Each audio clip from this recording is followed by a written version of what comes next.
sadness is flowing through my heart. Let's rock. Might have been the browser, ladies. And if that's the case, then can you see us up there yet, or You see are us we speak? going? Let me go on. Please stay. Stay. Yeah, we good. We up there. We up? Yeah, Yeah. I'm about to start it. All right, You that's are. perfect. Thank you, Thankfully, God. just when I was losing my patience and getting a little weary, I need to trust my instincts. So we getting a little bit Yes, of an echo. yes. No, that was me. That was I just turned it down. All right, listen, Tamika don't play with Dixon me. started a watch party. All right, so with that being said, can you guys see my face? I look a little dark. Can you see me? Yeah, it's a little Yeah, dark. you look. We can see you, Yeah, but it's a little dark. The light is dim. Yeah.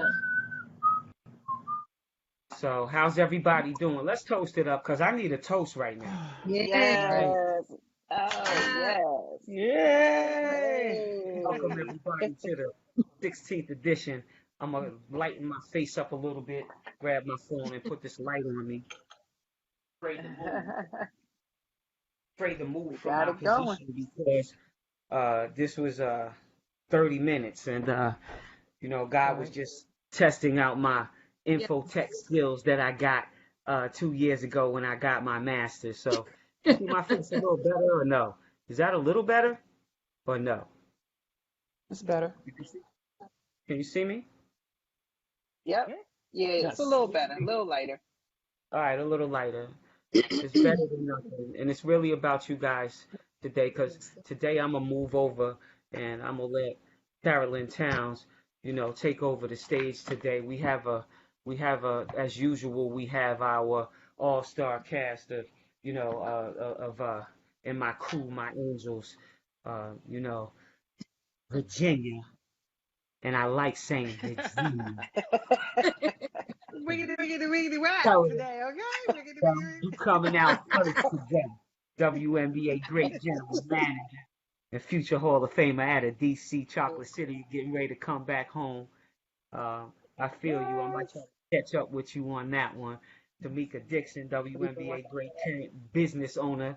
You need to rent a car. You know what to do. Go over there to Linden, give her a call. I'll give her an opportunity to shout out her numbers and all her handles. So if you need a car, because people are traveling right now, trying to get that little groove thing in before school starts back up for the kids. Some people are going to school, some people aren't.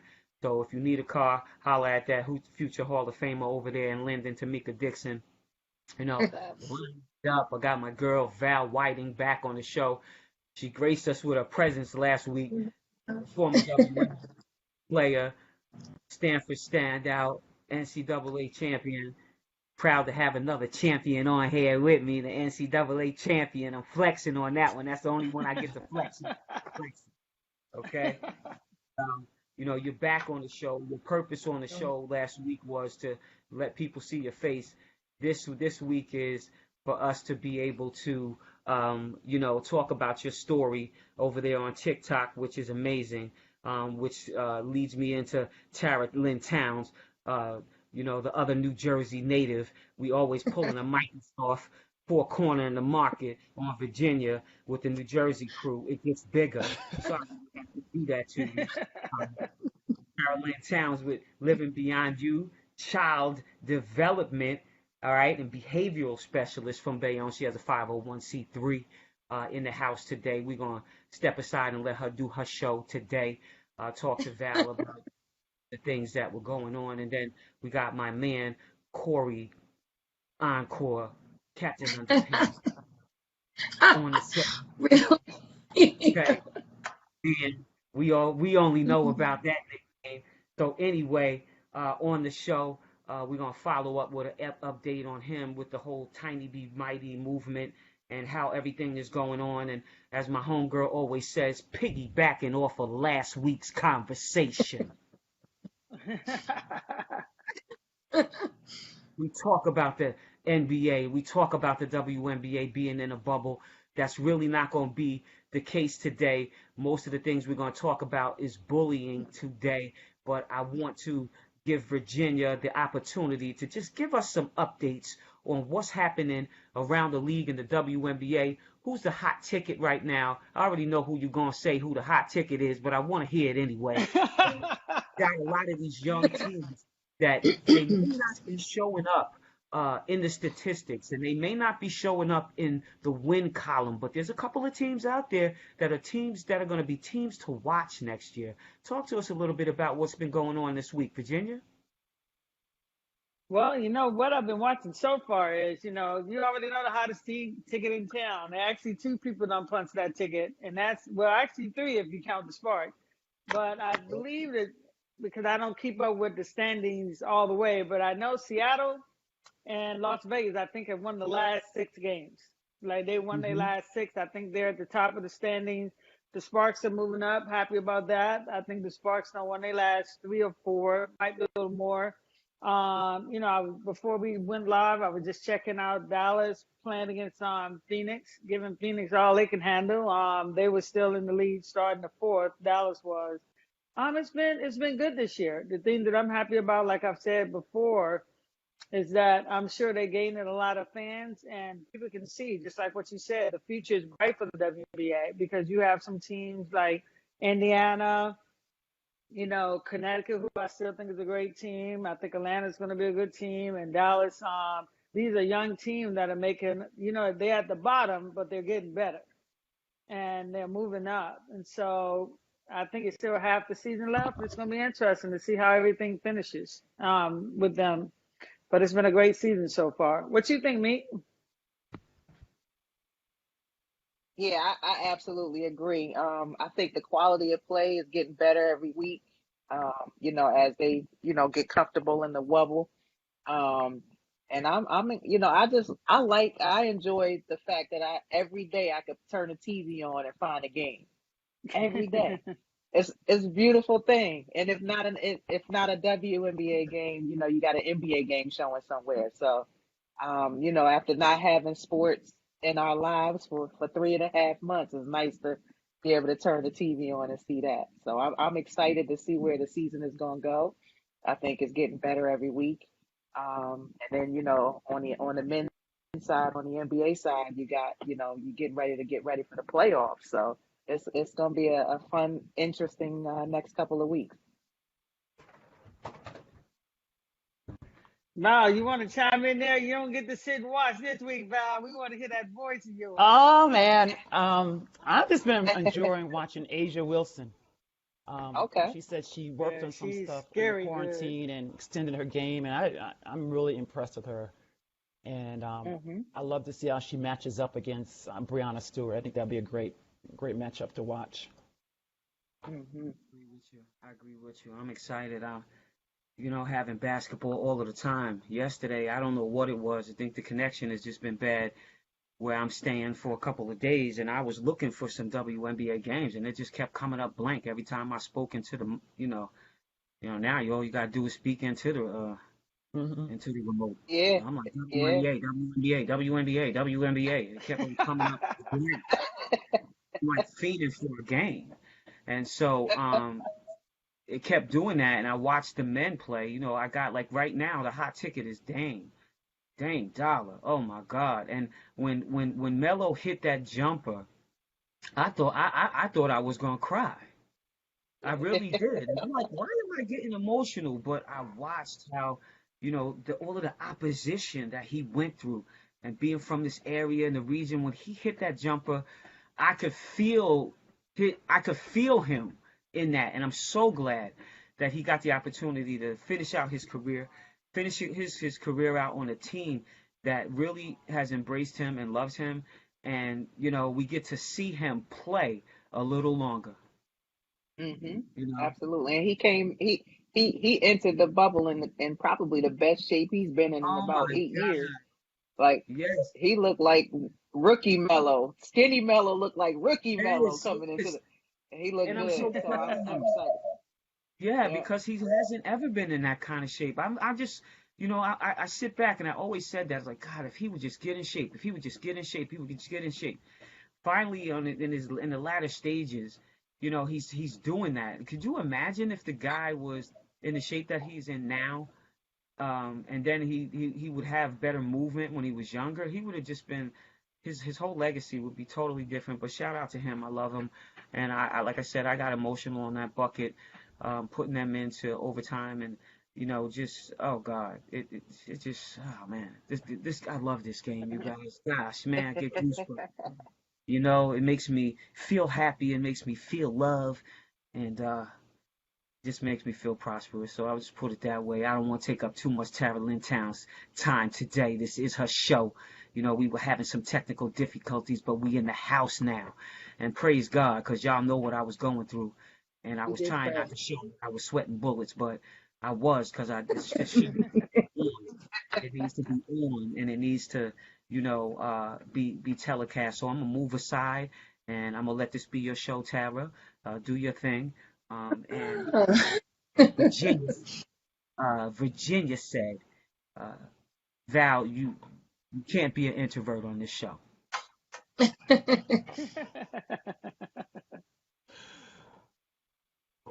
Watch your cup. Hey everyone. Okay. Dang a little bit. Whoever's watching. So we're just going to talk about bullying today. I wanted to jump in to ask Val, well, first of all, to say that it's unfortunate that you experienced what you did as an adult. That's number one. I wanted to just jump right in and talk to you a little bit about how that experience was, because this is the flip side, right? We're used to children normally getting bullied, and now here's an adult, a public figure that really is helping young ladies gets bullied on TikTok. If you haven't read it, it blew my mind actually. So I just want to ask you, the first question I wanted to ask you is, how does that make you feel as an adult and someone who's really giving back on social media? How does that make you feel that 10-year-olds or whatever ages they were, I think the one boy was 10, right? Said and did the things that they were doing on there. And I want you to explain. I don't want to tell people the story because it's your story. Okay. But So I So originally Val, went on wait, TikTok. ho- Oh, okay. hold on, Val. Before you even get started, for the viewers that might not have chimed in last week or been a part of it last week, give them a little overview of what happened, and then go into that. So Okay. nobody's lost on this. All right. So I joined TikTok because I wanted to reach out to other athletes, young athletes, and then I noticed that a lot of female athletes were getting hated on, and so I would go to their comments and post something positive in their comments. And after a while, I started focusing only on female athletes, and I call myself the hype woman for the female athlete, right? Because that's all I do. I like to go and hype female athletes, and my page is dedicated to the female athlete. So a kid was trashing the WNBA salary. So the joke on TikTok is that a WNBA player makes less than a Walmart manager, right? So that's always like a TikTok joke. And so I commented on his post that, it's antiquated, that's not even true. And so he dedicated a whole TikTok to me. Put my picture up from Google, my account name, typed in Walmart salary, and then from there it got like 600,000 views. So from that TikTok, all those kids came to my page and was just like hating on me, saying, WNBA is trash, stay in the kitchen, clean the dishes. They went from on my TikTok page, they went even to my Instagram, was messaging me. So that was just really, really intense. And I even told the kid, can you take it down? Because now some of the comments are becoming racist. There would come racist comments, call me the N-word and monkey and blackie. So it got really bad. And then I started getting threats. So I had to get the police involved because I was getting threats. I know where you live. I got this app. I'm gonna send SWAT to your house. So that's the whole background, how everything happened. Now, I was used to getting a lot of hate because on TikTok, for some reason, these boys, and it's all boys, and it's mostly white boys, they hate on the WNBA. It's just always negative, and they've never even seen a game, guys. They've only seen clips. There's this Instagram account dedicated just to WNBA bloopers. So that's all they've seen. So that's all they talk about is missed layups and air balls and missed shots, and then they they're just always downing women's sports. So I've never got any negative comments from girls. It's always boys. And as a parent, it made me sad because I'm like, if I knew my son was out here doing that, first of all, you're gonna read about in the news, gonna be collared up. But secondly, I'd be so disappointed in my child. So I feel hurt by what happened, but I'm more disappointed in like what's the future of this world going to be. So the harassment still happens. The bullying still happens. Like I was telling Tara this morning, like they went in and even changed things on my Wikipedia page. That's how far it's gone, right? And I mean, I only can control what I can control, right? I can control my effort in trying to inspire young girls. I can control my attitude and how I react to this. But it is sad, and it's sad that so many kids have so much hate in their heart, and they got to tear down other people. And then I wondered, wow, somebody 12-year-old going through this. I see why kids take their lives. I see how it gets so intense that they don't even want to, go to school. So it just really opened my eyes to a new world and what our young people are going through. That's crazy, Val. And I just feel like apologizing. I'm a teacher, I'm a coach, I'm around these age groups. I actually raise a lot of people's kids. And it's just so disheartening to hear that. And you know what? The sad thing is that these kids are low self-esteem, and they're coming from parents who have low self-esteem, and their parents say things in the house, and kids are like minor birds, not parrots, minor birds. They repeat every single thing that their parents do from the young age when you can teach them how to do things like blow a spit bubble at 6 months. This is how impressionable kids are at that age, as they're growing up. And you could put anything in them. You could put love in them. You could put hate in them. You could put fear in them. You could put doubt in them. You can encourage them. You could discourage them. You could make them feel like a giant, or you can make them feel like they're nothing at all. So with that being said, here's an article and that Tara shared with me, and it was about cyberbullying during COVID-19. So just listen to this and just be open, especially those people out there that are listening, because one of these kids may be your kids, and you have absolutely no idea. And that's why it's so important to cyberbully your kid and follow them around and know what the heck they're doing. Take their phone from them and know what apps that they're downloading. Know what secret societies they are in. Most of it starts on PlayStation. I'm going to tell you that right now. Okay? So the article says COVID bullying during COVID-19. Okay? There is an increase in kids and teens using the digital platform, as we know, during this time. And it is not just their personal use. They're using digital platforms for educational program purposes. With the increased usage of smartphones and social media, students who are prone to bullying are likely to cyberbully. Interesting. Come on in here and talk to me. Come on and talk to me, Encore. Hello. Hey, babe. Hey, How is everybody? Everybody's doing good. well. We're great. That's good.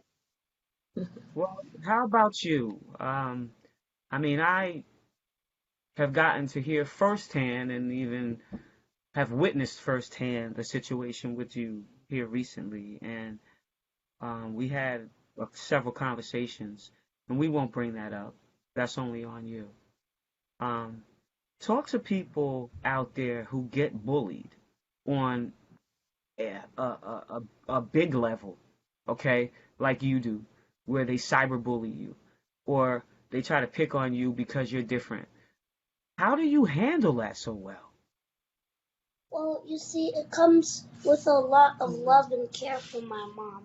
When it first started, my first big bully case started, I was depressed for about 2 weeks, and my mom gave me enough courage every single day, telling me she loves me, checking on me 24/7, all the time. And it got to the point where I got annoyed that she checked on me to see how I was doing.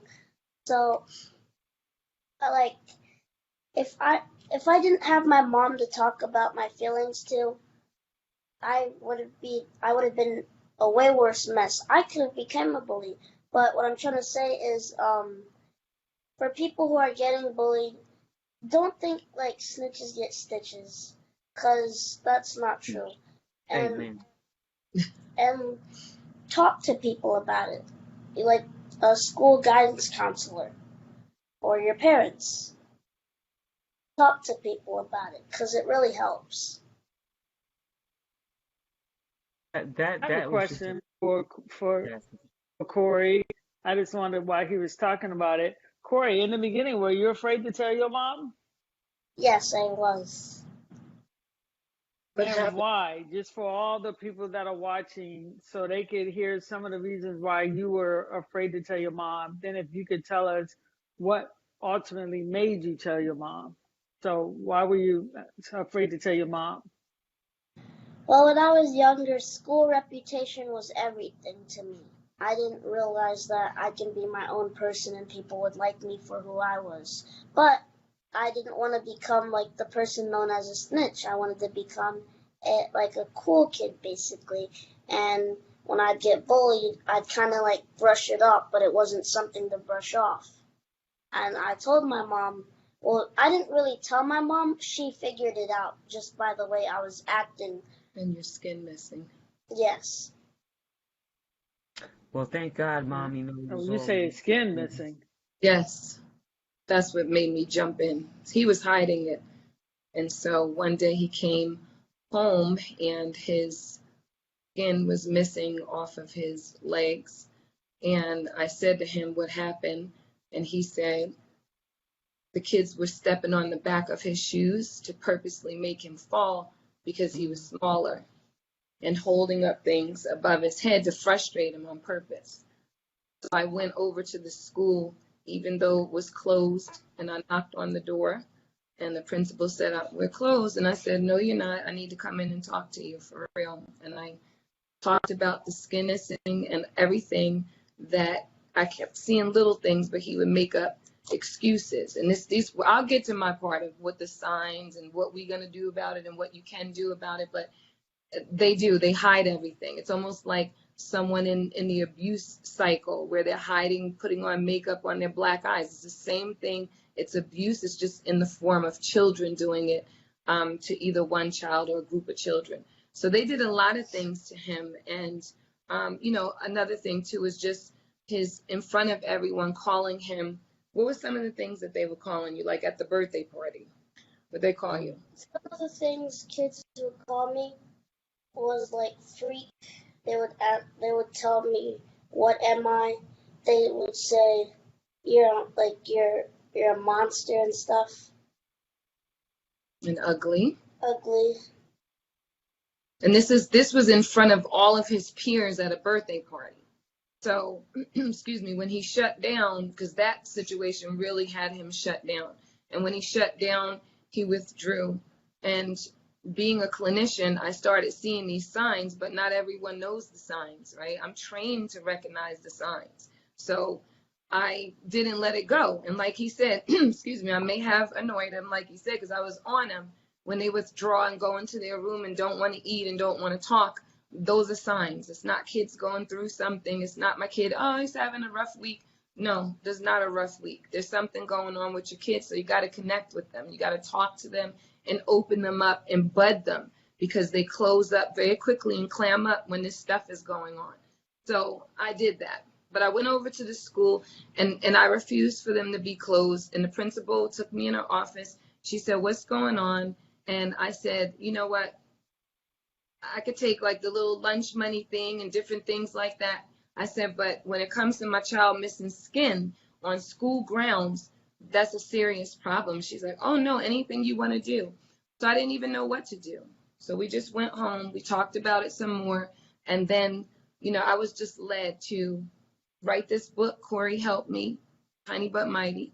And I was led to start an organization and a foundation to help other people. However, I did not know yet. We never know why we're led into our purpose, that it would entail saving lives, and that children 7 to 14 are taking their lives, until I started meeting the moms of these children. So you think you're starting out with one thing, and then it catapults into another. I just thought, oh, I'm going to put out a little book. It's going to help kids, and that's it. And then it grew into all of these different things. But he still had the same emotions that those children did that did hang themselves and shoot themselves. And I have to be raw. I'm raw when I talk about this because we cannot prance around a 7-year-old hanging themselves from a bedpost. I'm not going to sugarcoat today. I'm very passionate about it because it could have been my child. My child was showing signs of severe depression behind being bullied. And for people who don't know, because you really can't see right now, but Corey has dwarfism. So he's smaller. And that's his beautiful diversity, is that he's smaller than everyone else. So kids do not understand diversity unless it is presented to them early. So we want to show kids, hey, don't hate, don't say racial slurs when they're 12 years old. But the real thing is to put this stuff into them. Like Adrian said, they're a sponge. That's why we call it stage 0 to 3. 0 to 3 is where language, where everything is acquired in child development. And that's where you want to put stuff into your children, like empathy. I mean, these children today have no empathy for people. That's what it is. You have a child, that's the base of what it is. You have a child who can definitely, come to a school and shoot it up. That's someone that seriously has been pushed to that level.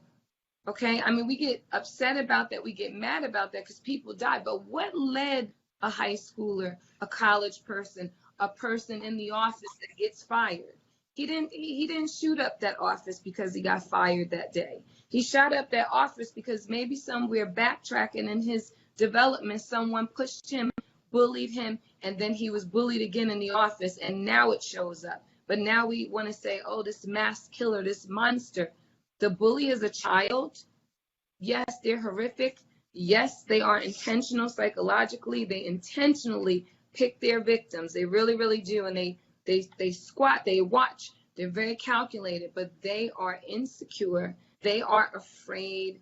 They are uneducated in just who they are and how they can really show up. And then you have parents who say, just boys being boys, just girls being girls. No, not when someone is calling my child ugly and a monster and at a birthday party. If you only knew see, I'm looking from the clinical aspect of the damage. You're with all of your peers, okay, like 15 of your people that you got to go to school with on Monday. And this one child is screaming these things out, and his mother's turning red, packing up the baby bag and leaving him because she was so mortified when she should have checked him right there on that spot. My child's standing there in front of his peers. So you know what? He didn't want to go to school ever again, right? He didn't want to go to school on Monday, Tuesday, Wednesday. Of course he didn't, because now he's destroyed. His image is destroyed. Their identity in school and their place and who and where they are in their social environment is everything to them. So when a child takes that away, it doesn't matter what we say, right? Because they're more important. They love us to pieces. But the school, their setting, and their friends take over at a certain point in development. Bye, Mom. We drop them off, okay? Whoever's in the school, playing with them, hanging out with them, the relationship is almost like the parental relationship. That's why they model, that's why they copy, that's why they commit suicide when they see other children doing it. I mean, children are modeling this. We have 42 children on our list and growing. I can't even believe that. It started out with 2 kids. I mean, and growing 7 to 14. So, for us to not instill that in the children is the issue with the empathy. It should be in the classrooms. We have a curriculum. It should be at 2 years old. And I'm going to say this for all people in the field and people who in the psychological world, we want to say middle school is the age where the identity forms. So let's get it there. I'm going against that. I'm going to be a little edgy. Let's get it at 2 years old. Because in the pre-operational stage of development, that's where you can correct this, you can redirect this, and you can make this not even have to happen. I had a preschool, and it was multicultural, right? So when we had children come in, we have an empathy-based curriculum. When we had children come in, guess what the kids used to say? Oh, there's a boy. Yay, we got a new boy. We got a new girl. They never said, there's a black kid. There's a kid in a wheelchair. There's a kid with glasses. They never said that because we never brought attention to it in our program. What we did do was open them up to loving all types of people, cultures, and we took the stigma and the labels off and just said, we have a new girl in our class. We have a new boy in our class. We don't have a new black girl. We don't have a new Chinese boy. We have a boy and a girl. These stigmas and these societal labels are killing. When I say killing our kids, I mean killing them, literally killing them. What did he say? I love the question Penny asked because it's important. Why were you afraid? We already know they're going to be afraid. Why? What did he say? Just what I'm even repeating, and I'm not even paying attention like to what he just said before. I already knew what he said, but the identity. He wanted to fit in. These kids are dying to fit in, literally dying to fit in. If someone edges them out, then they're not fitting in. What happens? Okay, well, I don't have any group to identify with. Where do I go? I go to my bedroom. I go to my video games. Guess what? Those are not people. Those are not going to answer my questions. Those are not going to wipe my tears. Those are not going to encourage me to stand up, fight for myself, speak for myself, be a communication commander. That's what we have to do with these kids. Books are not going to do that. Video games, parents, don't let electronics raise your kids. I'm not judging you, but please, I'm telling you, I sit with mothers and my heart is on the floor when I'm hearing the stories of them finding their children. How about that one too? We're finding them. You didn't only lose your child, but you're the one who had to take them down in the closet. I'm telling you, it's real, it's serious, and it's still going on in COVID. And now we have Val on here, who is an adult that even got a dose of it on that level. I'm telling you, it's just serious. It's an horrific, serious, and it's its own pandemic and epidemic. It really is. It really is. And I want to shout out to some people that are on here that we have some people that come on a regular. So, homegirl Sheree Williams always out there. Shout out. Sharon Wright out there. Shout out Esther Redmond, Frederick Jones, Jen Edwards, Mark Wigg, Henley, Saeed, Basim, Dwayne is watching. Michelle Walker, Ali Pigram, what's up? VA in the house. Mark G. Peterson and John Grant. I appreciate you guys being out here. Those are those people that are seen. Not so much I know there's more people out there, but I just wanted to say shout out and to anybody who's just chiming on. We talked a little bit about basketball. Today is straight up about bullying, cyberbullying, not only bullying for children, but also toast it up, Corey. I feel you. Kids bullying, but there's also adults that are getting bullied. And so I'd love for people out there. I always prompt you to ask questions. Hopefully we'll get to get to the next show and I won't have to prompt you. You'll just ask questions, because I know that there's parents out there. I know that there's kids out there. I know that there's adults out there that have or are currently experiencing bullying. So please pose some questions. You could do it in the John Doe. You may know somebody who's dealt with it and didn't know how to handle it, and as an adult, that's a different type of thing, because, real talk, we all like, ain't nobody got time for that, and, we kind of want to strike out in a different way because we can handle ourselves and we're more responsible as a kid. But Val, I want to prompt you back in because I really need to know how you handled this so well, and how it ends up getting in the paper. And so just to reiterate some of the things that we're talking about for those people that haven't been on, Val was cyberbullied on TikTok by some young Caucasian males, which led to the police and also led to an article in the paper. So it's out there, it's real. I have to deal with a multitude of comments about this show alone on YouTube, Mm. and I just kind of just hide the comments. I don't get rid of them. I hide them. And this one guy really, really bothered me, and I really wanted to come through the YouTube or your phone or whatever, you know, 'cause you can't be talking about things like that. You feel what I'm saying? But there's those people out there, and these people that Yeah. cyberbully, they're people that, you know, have issues. They're low self-esteem. They might be they're probably the person who should be bullied. You know what I mean? Because you're of your character, because of how you look. They're usually people that when you look at them, go, "You're bullying somebody? Are you serious with me? Look at you." You know, these are the type of people that bully people. You know, and I reported it to YouTube, but you know, really, I wanted to handle that thing on my own. We ain't got to go to YouTube. That's how I felt. You know, but you can't do that in this day and age, you know, because people can hide behind who they are. They create accounts just to go around and bully. They create accounts just to go around and rob and steal. You know, rob from Peter to pay Paul. You know, so that's what this is all about today. And I need to get you talking, Val. So I'm gonna be quiet and let you talk to us about those things. So how I got it in the media is what I kept reporting the video to TikTok, like this video is leading to harassment. Can you take it down? And they're like, it doesn't go against any of our guidelines. But it's still up. It doesn't go against any of the guidelines. And so I called a friend of mine who's a news reporter, and I said, hey, can you help me with this? Can you help me help get it down? And they're also bullying my followers, right? You know, like one girl lost her dad to cancer, and a kid made a video about her dad dying. I mean, what? I don't get it.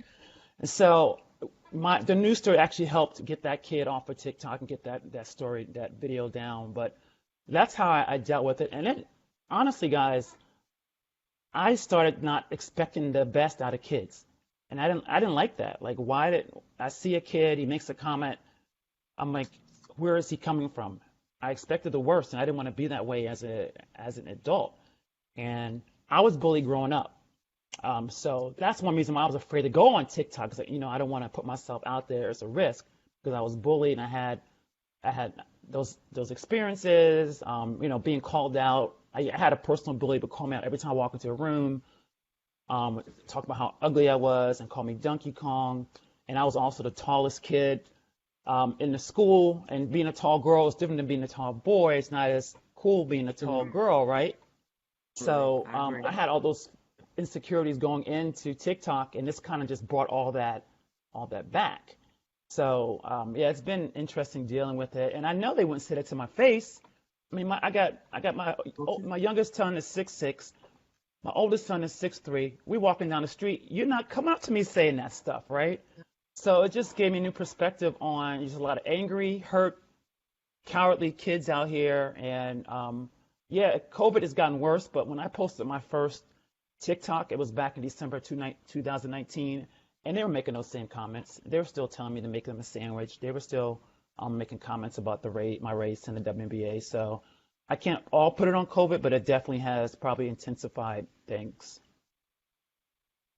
Yeah, Hey Val, absolutely. I have No, a let me. question for you. What's up? Um, it's interesting because I think it's so important that you're here today talking about bullying. And like what Tara said, most of the time you think it's little kids, but now here's an adult. Now look at the scrutiny and the pressure that you had. Do you think any kid would have been able to handle what you've been through? No, no. When I tell you it was every video, every comment. It was so bad when I didn't get a hateful comment on the video. I was like, wait, what's happening? Like that's how bad it was. It was normal for that.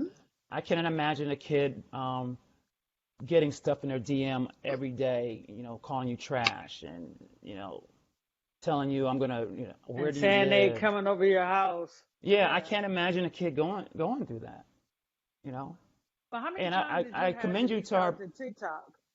pardon How me? many times did you have to reach out to TikTok? Because Oh I my would goodness. think, doesn't it go against their rules if somebody say they're coming over your house? Yeah, Or they. I didn't think they they send got the police bots. to your house? Didn't they send SWAT to your house?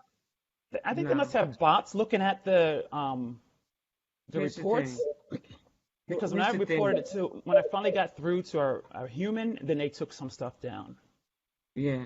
See, the thing about TikTok is not American owned. TikTok is owned or governed by China. So that was the reason why, you know, number 45 was trying to, pull TikTok down because TikTok isn't isn't governed by any of our rules and regulations. And so, They don't Yeah, I'm trying not follow on ours. TikTok. I saw my they're niece. Yeah, I saw trying my to niece pull wanted me to put on, and I it wouldn't. down. Yeah, they're trying to take TikTok down, and I think Microsoft is in the process of assuming it. That's Hmm. where the way it is right now. The last thing I've heard about it, and so I have a TikTok. I've never put a video up there. I had actually had one of my kids set TikTok up for me because I just didn't feel like dealing with all of that. And they do get a lot of information from you, and people put a lot of their information up there. And so I can't imagine if there's a breach, it's going to be pretty big on that side because it's just not governed by, the United States sanctions. And so it's not a platform that you really would want your child to be on without governing it. You don't want your child to be on any platform and you're not governing them. You know, for a long time, social media platforms were kind of against having kids under a certain age. Now, that's not the case anymore. They're allowing kids to have their own accounts. And so if the parent doesn't govern them, then it could get bad, and then one account leads to another account because you can link your account to another account and another account, and then your kid links to an account that they're not even supposed to have. So you just really have to take your kid's phone from them and see where they're going and Yeah, what you they're do. doing. They're communicating with, I think a bad thing that Facebook has done right now is where you can create your own room. Well, what room is your kid walking into? And they could do that Crazy. on PlayStation. And this is how uh, we got bombed in 911 and they couldn't figure out how it happened. It happened through PlayStation because you can create an email account. And then you could go all up through. I look because I have NBA 2K20, and I'm surprised at the things that I can do through PlayStation. So to any of the parents out there, check your kids, man. You don't know where they're going, what room they're creeping in. Oh, I'm playing with my friend. Your kid could be playing on PlayStation with a 40-year-old, 50-year-old, 30-year-old man That's what she does. or woman. Your friend? Who's a friend with a kid? But So, that's I, the point. The Tar, I have a naiveness. question for you, Tar. When you're done, I have a question for you, Oh, yeah. Tar. I just want to say that's my point. They're naive, so they want to connect to anyone and anything right now. Do you know what I mean? Even though it's supposed to be us, I do with Corey. He stops me because they're really his friends, and I don't care and I don't know. I'm like, let me talk to their mother. How old are they? Let me hear their voice. He's like, Mom, this is. Hmm. Oh, okay. I went to school with him. I'm like, okay. I don't play with that. I'll blast you. I'll do whatever because he has been on there and there was an adult on there and you blocked him, right? You did something pretending to be a kid and Hmm. he blocked him, right? Correct? No, it's not. Okay. There was I was playing Fortnite, right, on PlayStation, and I wasn't playing with my nephew. Or no, yeah, I wasn't playing with my nephew. I was just playing random duos, and this man with a voice changer did like his voice changer to a kid, but I could tell he wasn't a kid because he was getting questions like wrong and stuff, but like, and he was talking really weird, and then his voice changer cut out, so like it like turned off, and then his voice went back to like Oh, a man. man, and he was still acting like the kid, and I just left, and yeah. But Adrian, you said something about the TikTok and partially true, but Facebook and Instagram, who are American-owned companies, it takes a long time for administrators to get back. So I want people Yeah. to not believe that they're going to get right back to you because they're here and local. Not, I've had so many parents, seriously, that have, with the cyberbullying, which I want to get into what that really is too. That's the number one online, okay, where they badger you, they harass you, but there's cyberbullying to where they can also hack your account and put your picture up and invite other students that you go to school with very embarrassing things, like mortifying things, and you can't shut it down because you don't even know where it's coming from. And then you send a message to Facebook and it takes them days. You're already mortified. It only takes one day. It only takes 1 minute for your peers to see something, adverse about you, and that's it. That's it. These parents tell me, I didn't even know that this happened to her. I didn't even know that someone did this. There was a little girl who took her life in California, and this is Facebook, okay? You know what they did? They put 2 headstones. Her mom just buried her, okay? They put 2 headstones on her mother's Facebook page and said, instead of tucking her in bed, you're going to tuck her in the ground. Now, it took 5 days for a grieving mother who reported this to Facebook to find out who put this up. It was her classmates who put it up. The same mates that told her that she was ugly because she had braces and she was Hispanic and her ears were big and being a lawyer was stupid. She was a straight A student and wanted to be a lawyer. And they badgered her. They made this girl feel like she was nothing every single day. Now, Penny said something very important, as well as Val. Val said she had old emotions about this because she lived this before. Here, it brings it back up again. But Val's an adult. Val said, let me contact the news. Let me get somebody that I know. Let me speak. I'm a woman. I'm going to do this.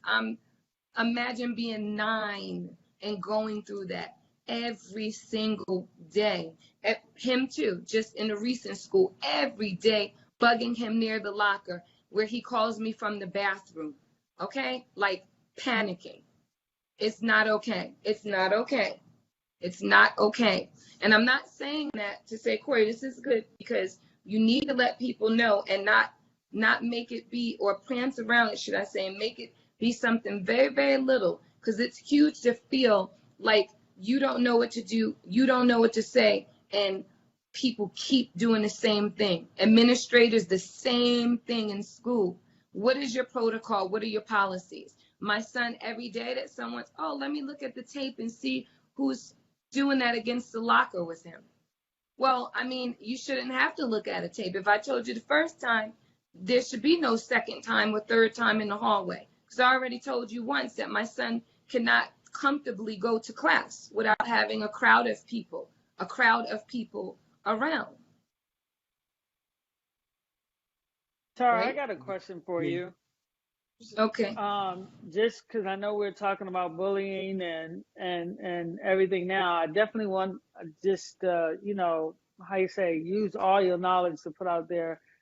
How can, I know me, I don't have any kids, but if I did, I have a bunch of nieces and nephews, and I have a really good friend that was interesting. She didn't even allow her kids to have any social media until they were like 17 and 18 years old. I'm trying to figure out, I want to say this person, then I hope you give us some prevention methods for it. Why do a 9-year-old need a TikTok? Why do a 9-year-old need a Facebook? Why does a 9-year-old need an Instagram? Like that's the thing that I'm kind of baffled with, because I'm thinking all the stuff that we're giving kids when I was 9, I mean, I was actually outside playing, you know what I'm saying? Or kickball or interacting, getting my interactive skills up. And like Val said earlier, okay, now if I'm not on TikTok or anything, at least I could be bullied the old fashioned way, like to my face, where I think a lot of people forget that you can even, 65% of bullying, cyberbullying, that people forget. And that's where the monsters really are at, because they can really go at it without having to be seen.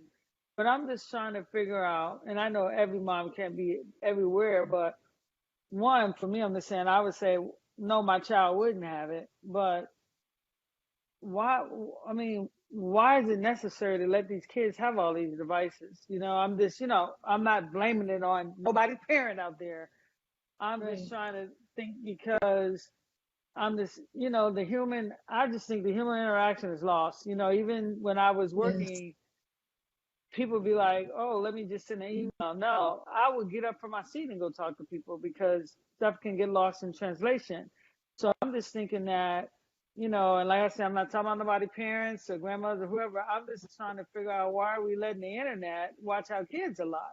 Because Right. I just see so many parents when I'm in the store be like, hey, here's an iPad. Sit there Yeah. and be quiet. And they just go at it Right. on the iPad.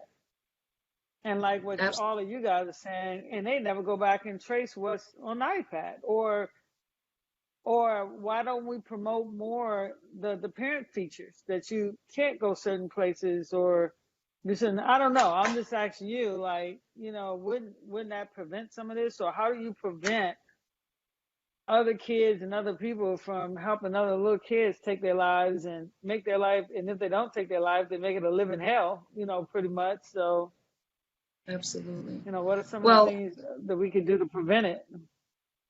that is very true. The screen time, that's why I said earlier, please stop allowing electronics to raise your kids because they're not robots, they're humans. That's number one.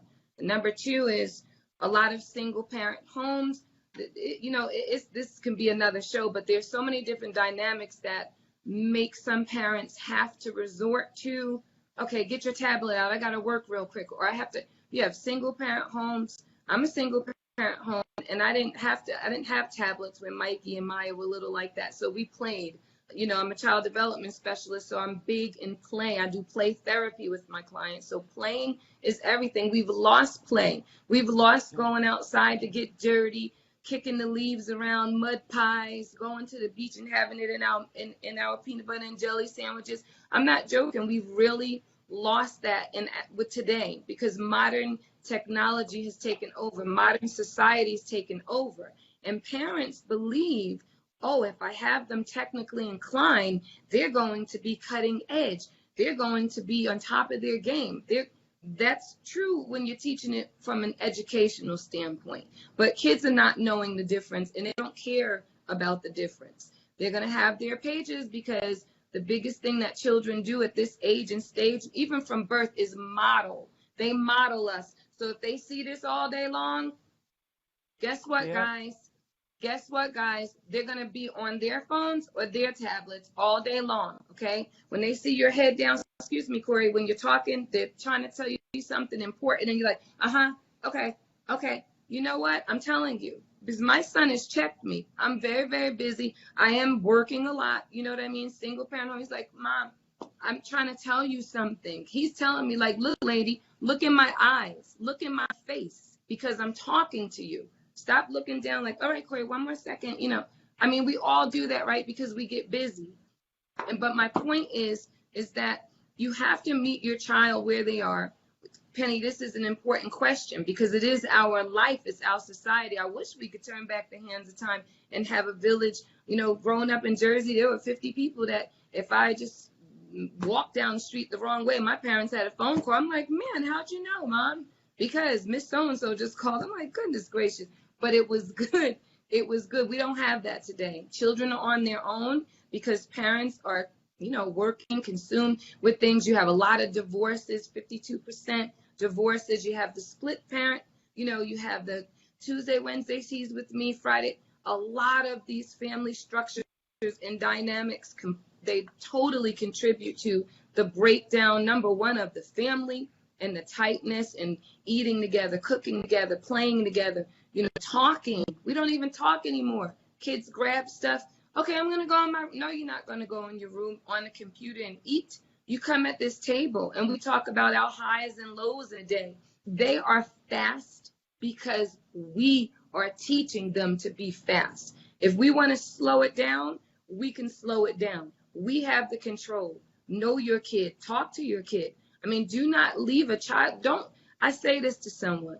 You are leaving the most important thing in the world is your child. You're leaving their most important thing, which is fitting in, up to them, right? So we can't choose their friends. We can't make, but we can train them to know what group of people they're getting into, to have self-confidence. In answer to your question, the thing is to make them communication commanders and to build up their self-esteem so that they don't need to be cool on a game. They don't need to have that's another thing too. It's like a disease if you don't have an iPhone.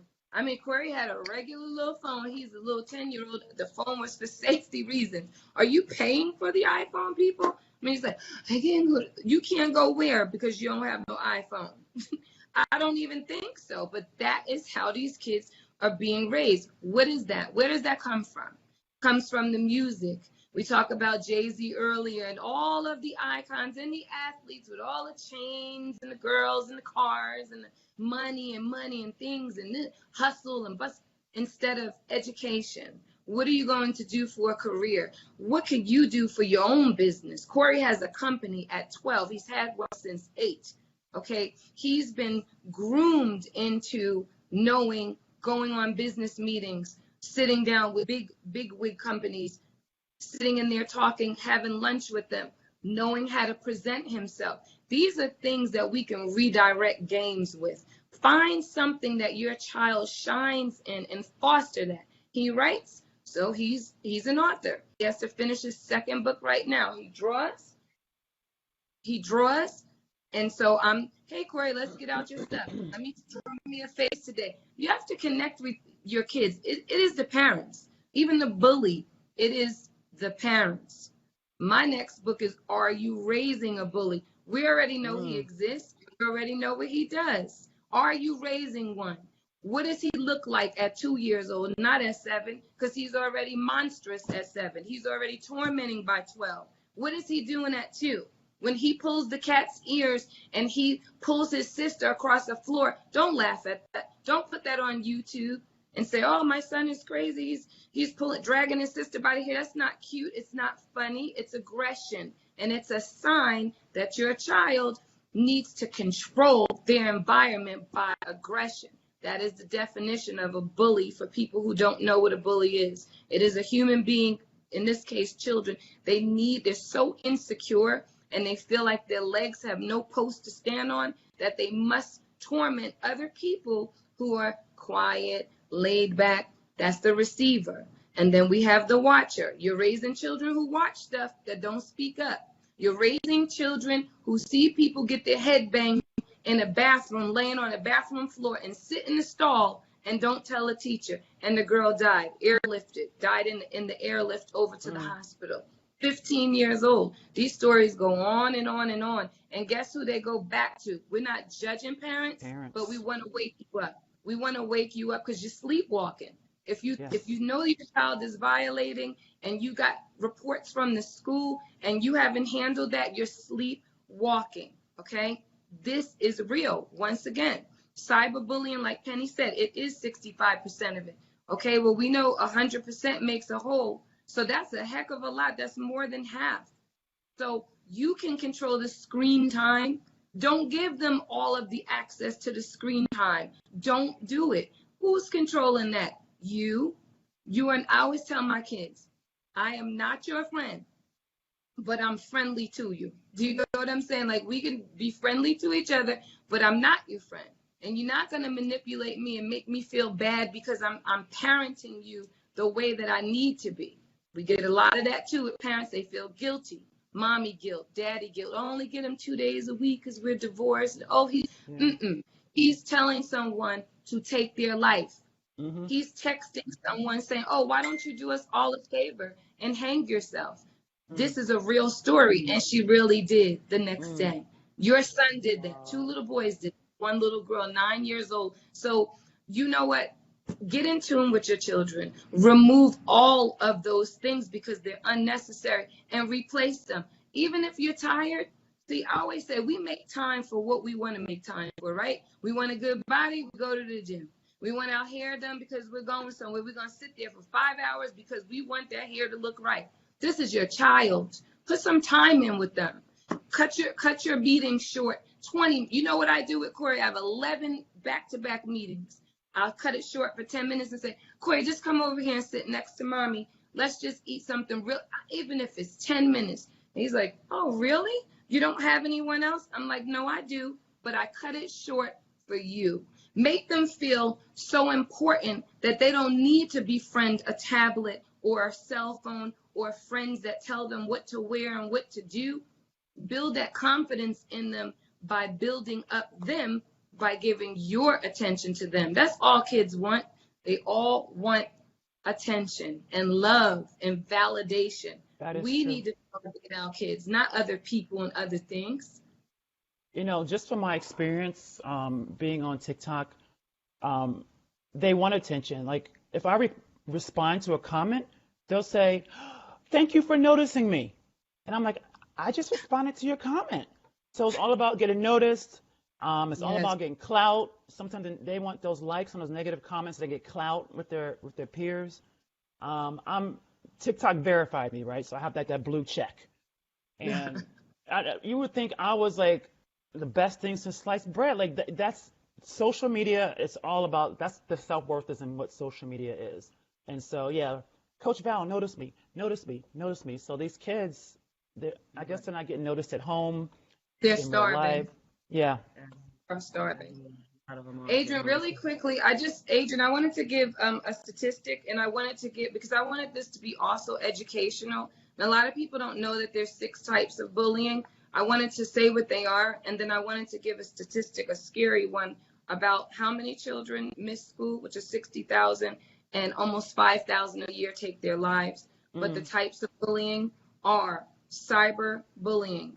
That's what we're talking about now. Physical, that's self-explanatory. Emotional, calling names, everything. Sexual, lifting up someone's skirt, that can make someone kill themselves. True story. You would think, oh, it's just a boy lift up her skirt. It embarrassed her. These are real things. Social bullying's huge. A lot of people don't know what it is. It means when kids make other kids leave away from the child, where they used to have friends at the lunch table. Now it's like, don't sit with her. She kissed somebody in the bathroom. She's nasty. Never eat with her again. And the whole lunchroom doesn't eat with them again. That is horrific to the mental and emotional state of a child. And then obviously racial bullying, which we know what that is, racial slurs. And they learn this. Bullying, you're not born a bully.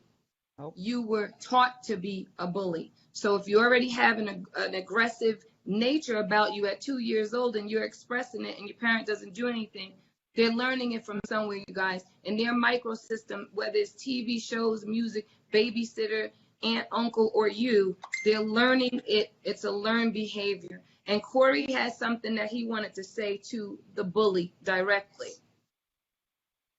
Thank you. The thing I would just think if I was right next to a bully, what I would want to say to him was, it's okay to talk about how you feel to people. Don't like bubble it up. But it's not okay to put your emotions on other people. Listen, Absolutely. that is absolutely Beautiful, huge. Corey. That's Corey, just I got a beautiful. question for you. Yes. So you you seem to handle this so well as far as, being bullied and overcoming it. What are some steps that you can tell somebody else who might be bullied? Like, how can they overcome that? Well, the first step I would recommend is talk to somebody about your feelings. You don't, like I said about the bully, you don't want to like bubble it. You want to get it out, because if you keep it in, then that's how like the frustration starts, and then that's how you see people shooting up a classroom, because they had nobody to talk about it to. And then another step would be like meditation or something, like relax yourself. I'm like, I mean, that's what I'm Corey putting talking it down. about. Go ahead, Corey. Meditation. Go ahead, Leslie, boy. Your that's what mom I'm should be talking proud. about. She see all her Like, work going in there. wrapping it up. We ending on you, buddy. I'm gonna tell you that That's right right. now. Facts. I also I just have to, because there's a lot of people that, and we have to be interactive with people, be a little more mindful of that. And, because there's a lot of people that post up stuff, especially when I ask them. And, I want to say shout out to, what's up, cuz Dana? He was on there watching the show. I love you, boy. I'm watching you on Dana. Instagram. Yeah, do your thing. Keep doing it. Keep living. Gina Botino, Yes, Dana. Duck Duck Goose, Duck Duck Goose. We talking about Head Start. Head Start. I got people on here I've been friends with since Head Start, so I gotta shout them out. Gina said, Tara, she's still checking on her daughter, and she's an adult. So keep doing your Amen. thing.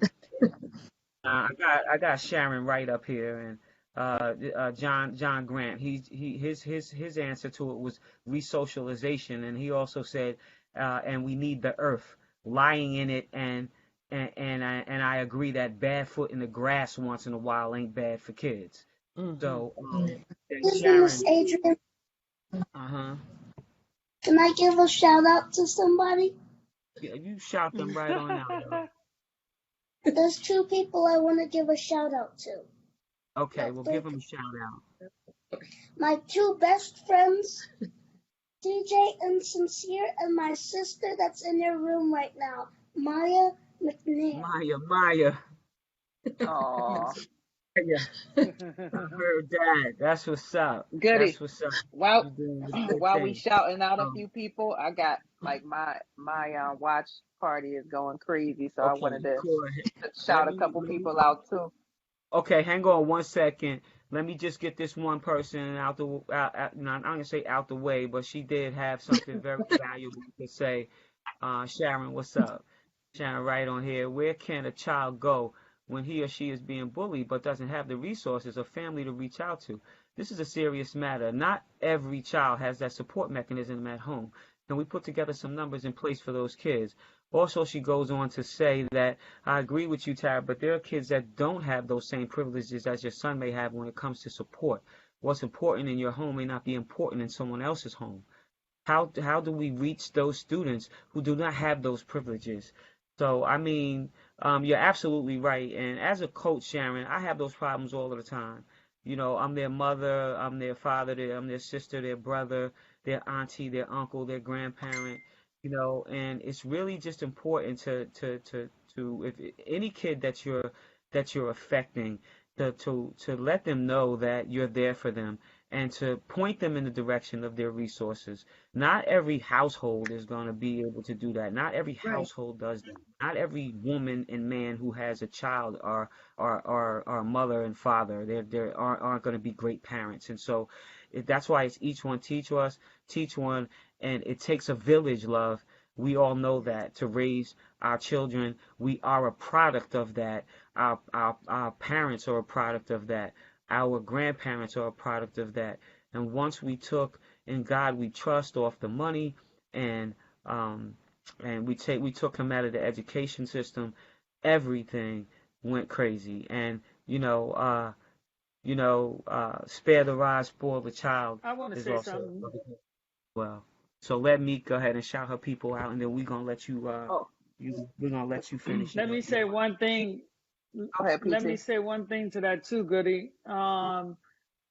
Which I done spoke on another platform that I think our school systems, and I'm an advocate for teachers should be paid more, right?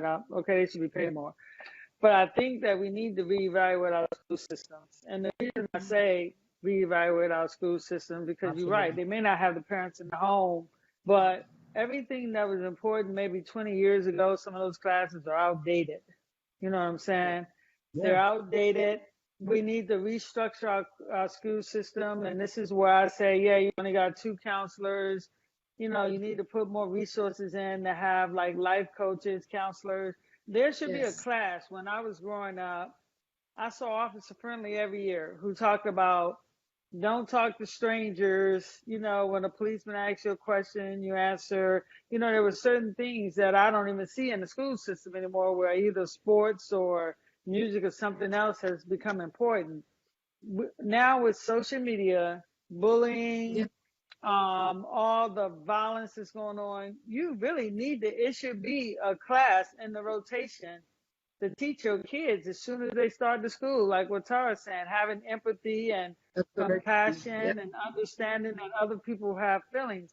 Because back in the day, think about it, we went to class, and I'm aging myself, but I know there were classes like if you wanted to be a hairstylist or you wanted to be a mechanic, to teach you life Home skills. Now life has economics. changed, and the American education system has not kept up with those changes. Right. And that's where if they don't get it in the home, then maybe they can get it at school, because we all know it only takes one person to care.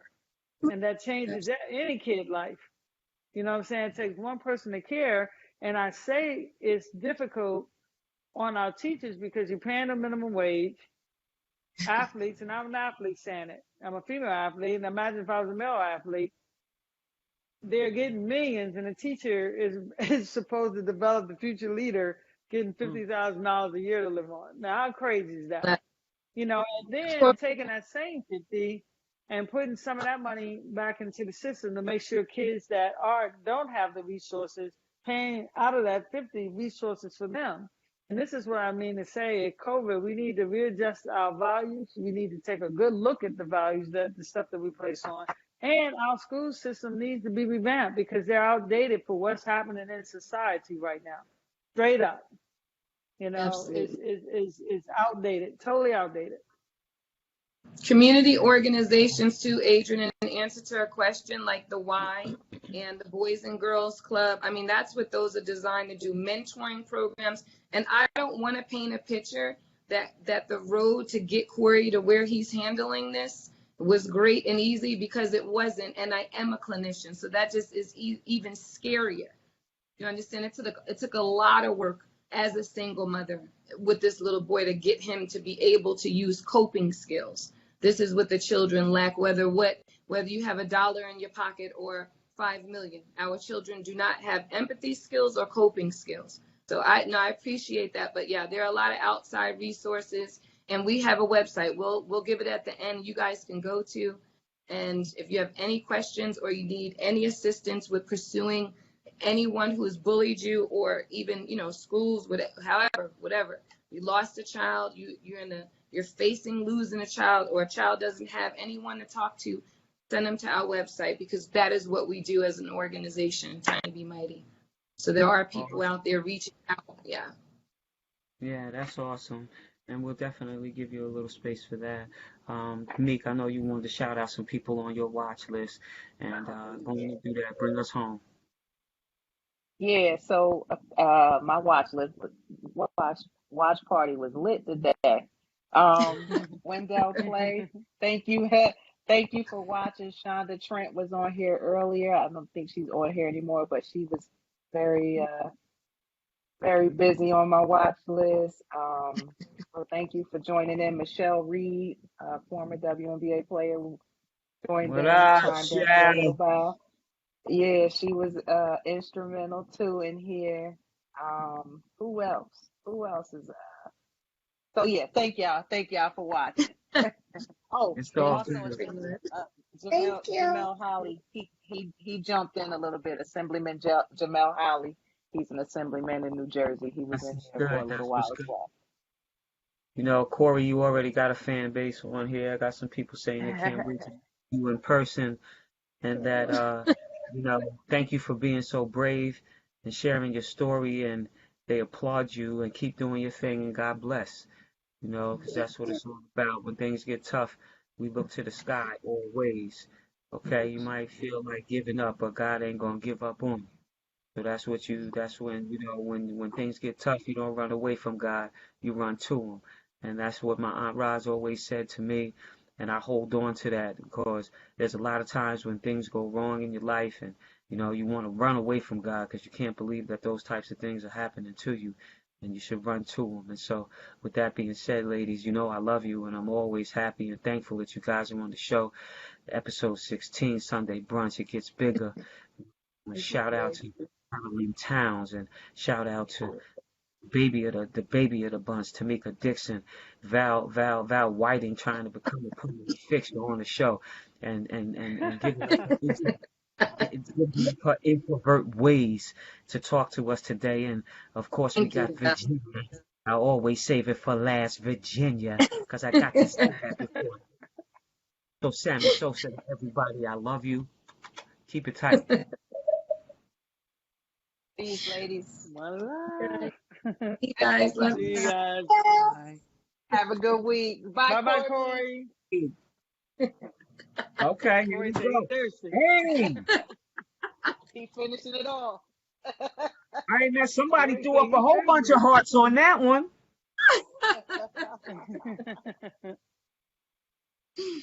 Oh, goodness. Right, you guys. Talk soon. See you guys. All righty. Bye bye.